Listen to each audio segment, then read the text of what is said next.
I am Alexandra Brooke, and I will be reading you my Thanksgiving story, which is just my children's book.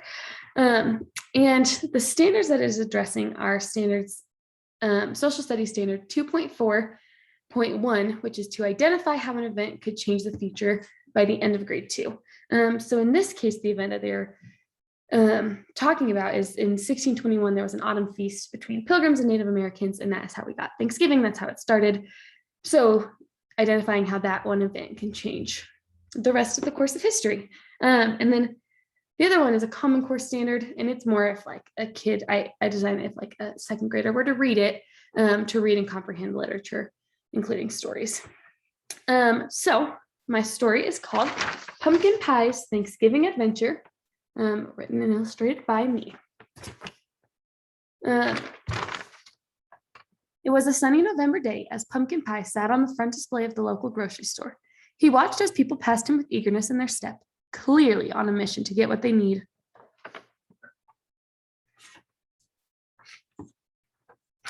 Pumpkin Pie longed to be picked up by a person so he could fulfill his mission, which is to be a pumpkin pie eaten by the people. Pumpkin Pie thought Thanksgiving was all about him, so he was not sure why no one was picking him up. After all, he was the whole reason for Thanksgiving, right?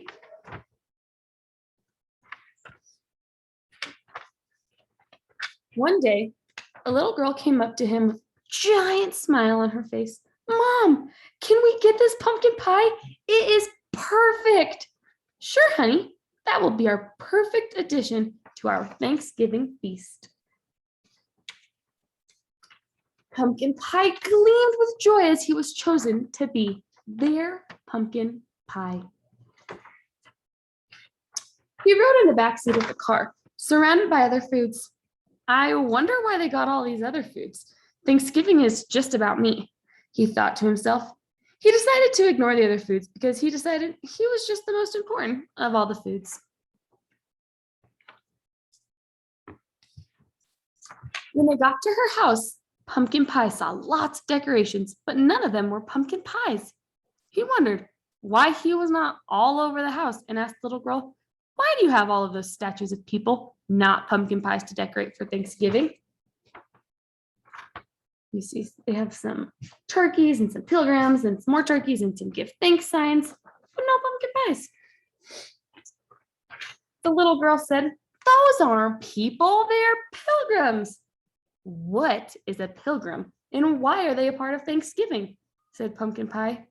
The little girl realized Pumpkin Pie knew nothing about Thanksgiving, so she decided she would tell Pumpkin Pie the story of how Thanksgiving came to be.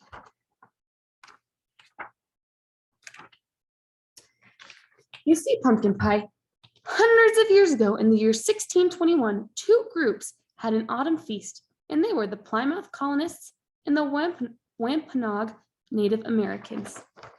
Here are our Plymouth colonists, also known as the Pilgrims, and then our Wampanoag Native Americans. This feast happened when a group of people on a ship named the Mayflower left Plymouth, England, in search of a new home. These people are known as Pilgrims. The Pilgrims arrived in America on land that belonged to the Wampanoag Native Americans. That's the Mayflower. Well, the Pilgrims had started planting their crops, and after their first harvest in this new world had grown, they wanted to celebrate. The Wampanoag Native Americans heard the noises of the feast and were scared at first, but then they came to realize that this was just a celebration of thankfulness for this new world and the harvest, so they joined in the celebration.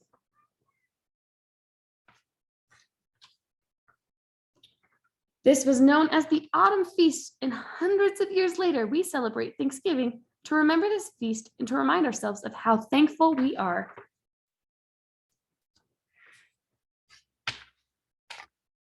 Pumpkin Pie was in awe of the story and realized Thanksgiving was not about him at all.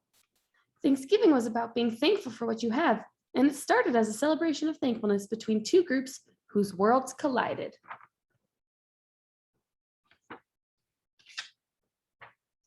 Pumpkin Pie looked at the little girl and said, "I am thankful that I get to be part of this special holiday that has all of us look at our lives and give us thanks for all of the gifts that we have."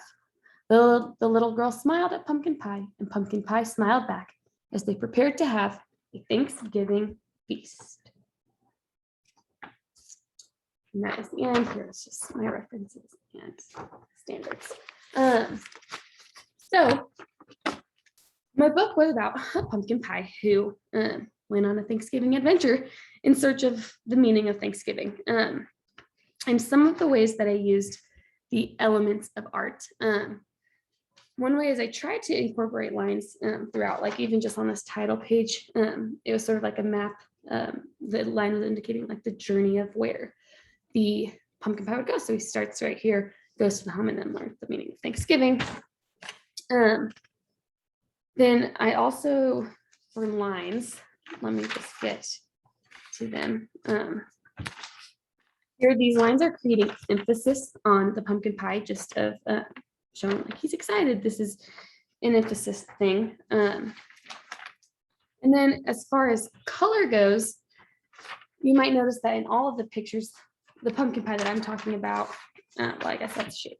The pumpkin pie that I'm talking about is bright orange, bright yellow, and the other stuff in the picture is more of a toned down color. And I tried to intentionally do that throughout the book to try to create the pumpkin pie as like the main part of the story until we get to the end where he's not the center of the story. So I try to make the other things more vibrant as well. So there's a bunch of vibrant colors. So it's not just pumpkin pie. And another thing that I did as far as shapes was